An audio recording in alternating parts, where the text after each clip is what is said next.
बचपन से ही आरती को खाने का बहुत ज़्यादा शौक था।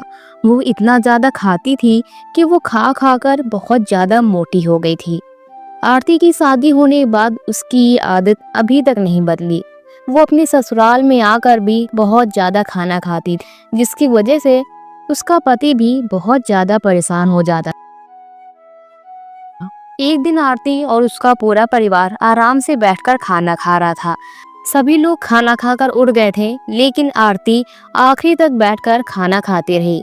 खाना खाने के बाद ही गेट के बाहर से एक गोलगप्पे बेचने वाली की आवाज आई। आरती बहुत ज्यादा खुश हो गई, क्योंकि खाना खाने के बाद भी उसकी भूख अभी तक नहीं मिटी थी। वो तुरंत ही बाहर जाती है और गोलगप्पे वाले भैया से कहती है, भैया मुझे गोलगप्पे देना। और गोलगप्पे खाने के बाद आरती वापस से अपने घर में आती है और अपने पति से पैसे मांगती है। जिसके बाद महज बोलता है, अरे आरती, तुमने अभी तो खाना खाया, तो आखिर गोलगप्पे खाने की क्या ही जरूरत थी, और ये भी कोई समय है गोलगप्पे खाने का।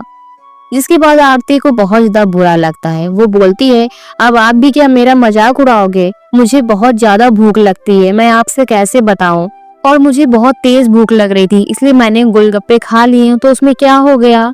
जिसके बाद महज भी चुपचाप हो जाए। लेकिन आरती की ये ज्यादा खाना खाने वाली आदत पूरे मोहल्ले को पता थी, जिसकी वजह से मोहल्ले की आसपास की औरतें भी आरती का बहुत ज्यादा मजाक उड़ाती थी और आरती की सास से बोलती थी कि आप तो अपनी बहू को अपने कंट्रोल में कर ही नहीं पा रही हो, जरा एक बार उसके ऊपर नजर तो डाल लो, खा खा कर इतनी ज्यादा मोटी हो गई है। मुझे तो कभी कभी लगता है कि ये इंसान है या कोई भैंस। जिसके पास वो दोनों औरतें आपस में हंसने लगती हैं। अपनी बहू की ऐसी बुराई सुनकर आरती की सास को भी बहुत ज्यादा खराब लगता है, लेकिन अब वो भी बेचारी कुछ नहीं कर पाती थी। और आरती की सास ने उस दिन आरती को समझाया कि बेटा, तुम इतना ज्यादा खाना खाती हो, जिसकी वजह से मोहल्ले की पूरी औरतें तुम्हें बहुत ज्यादा बुरा भला कहती हैं। जिसके बाद आरती की ननद संगीता भी वहां पर आ जाती है और बोलती है, मम्मी आपको पता है कि मोहल्ले की औरतें भाभी के बारे में कितना सब कुछ उल्टा सीधा बोला करती हैं।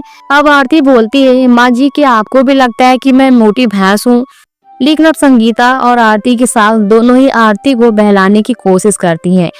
और आरती की सास बोलती है, नहीं बेटा, मेरी बहू तो लाखों में एक है, और वो तो हीरा है, हीरा। और दुनिया वालों को जो भी बोलना है बोलने दो, हमें क्या फर्क पड़ता है। जिसके बाद अब आरती की सास और संगीता दोनों ही वहां से चली जाती हैं। एक दिन रात का खाना खाने के बाद आरती और महेश दोनों ही अपने कमरे में सोने के लिए जाते हैं। लेकिन 5 मिनट बाद ही आरती को तुरंत ही बहुत ज्यादा भूख लगाती है। आरती अपने पति महज से बोलती है, मुझे बहुत ज्यादा भूख लग रही है, प्लीज आप मेरे लिए कुछ ले आओगे। जिसके बाद महज बोलता है, आरती, अभी तो हमने खाना खाया और अब तुम्हें इतनी जल्दी भूख लगाई, अब तो किचन में खाना भी नहीं बचा है। आरती बोलती है, मुझे कुछ नहीं सुनना है, लेकिन मुझे कुछ खाने को चाहिए, और वो भी बहुत ज्यादा, क्योंकि मुझे बहुत तेज से भूख लगाई। जिसके बाद महज किचन में जाता है और आरती के लिए खाना बनाने लग जाता है। लेकिन इन सभी चीजों से आरती को कोई भी फर्क नहीं पड़ता था, क्योंकि उसको जब भूख लगती थी तो उसको कुछ भी चीजें समझ में नहीं आती थी। महज जब आरती के लिए खाना लेकर आता है तो आरती तुरंत ही खाना खाने बैठ जाती है, और आरती इतनी जल्दी जल्दी खाना खाने लग जाती है कि मानो वो सालों से भूखी हो।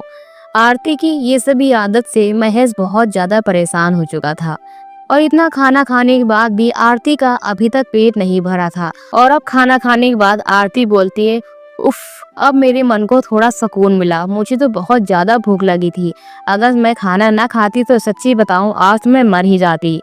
आरती की बातें सुनकर महज मन ही मन में सोचता है, पता नहीं मेरा किस बीवी से पाला पड़ गया, काश मैंने शादी ही ना की होती।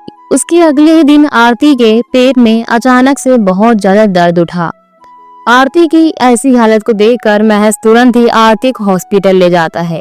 डॉक्टर आरती का इलाज करते हैं और बोलते हैं कि आपकी पत्नी के पेट में बहुत बड़ी बीमारी हो गई है, क्योंकि ये बहुत ज्यादा खाना खाती है और इनके मोटापे की वजह से इनको बहुत खतरनाक बीमारी हो गई है, और शायद आगे भी और भी खतरनाक बन सकती है। आप इनका खाना कम करिए, क्योंकि अगर ये नहीं सुधरी तो समय आने पर इनकी जल्दी मौत भी हो सकती है। अपने बारे में इतनी बड़ी बात सुनकर आरती बहुत ज्यादा परेशान हो जाती है। उस दिन के बाद से आरती ये सोच लेती है कि अब वो अपना वजन भी कम करेगी और अपने खाने को भी एक लिमिट में खाएगी। उस दिन के बाद से आरती ने अपना खाना खाना बहुत ज्यादा कम कर दिया, जिसके बाद महेश भी आरती से बहुत ज्यादा खुश रहने लगा और संगीता और उसकी सास भी बहुत ज्यादा आरती को प्यार करने लगी। तो दोस्तों, आपको कैसे लगी आज की हमारी ये कहानी? अपनी राय हमें कमेंट बॉक्स में जरूर दीजिए। साथ ही ऐसी और नई कहानियों को सुनने के लिए हमारे चैनल को सब्सक्राइब करना बिल्कुल ना भूलें। हम फिर से मिलेंगे अगली एक नई और मजेदार कहानी के साथ। Thanks for watching.